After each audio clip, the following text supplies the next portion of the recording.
বিপদ আসলেই প্রথমে বিশ্বনবী সাল্লাল্লাহু আলাইহি ওয়াসাল্লাম একটা দোয়া পড়তেন। তিনি পড়তেন ইন্না লিল্লাহি ওয়া ইন্না ইলাইহি রাজিউন। তাহলে বিপদ এলেই আমরা এখন থেকে ইন্না লিল্লাহ করব নাকি হাই হুতাশ করবেন? একদল আছে হাই হুতাশ করে, হায় আল্লাহ রে মোর কি হইল রে, মই কি হরমু রে, মই কমবে যামু রে, এরকম বিলাপ করতে নিষেধ করেছেন বিশ্বনবী। কি করব, কই যাব, কি হবে, হায় হায়, এরকম হাহুতাশ আছে না নাই?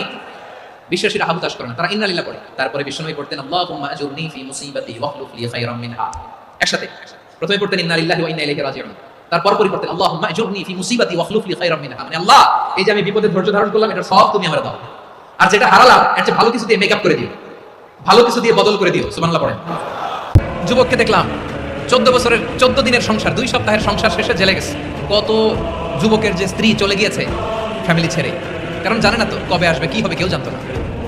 দাম্পত্য জীবনের মাত্র 14 দিনের স্মৃতি, এই স্মৃতিকে আঁকড়ে ধরে এক বোন 16টা বছর 17টা বছর কাটিয়ে দিয়েছে। আমি নিউজটা দেখে ভাবলাম আমার এই বোনের প্রতিটি দিন কিভাবে কেটেছে, প্রতিটি রাত কিভাবে কেটেছে, প্রতিটি ক্ষণ কিভাবে কেটেছে। বিশ্বনবী বলেছেন ইত্তাকি দাওয়াতাল মাজলুম ফাইন্না লাইসা বাইনাহু ওয়া বাইনাল্লাহি হিজাব।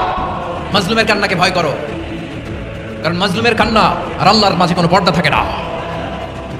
আমরা আর এরকম কোন জুলুম বাংলাদেশে দেখতে চাই না। জোরে বলেন ঠিক কিনা?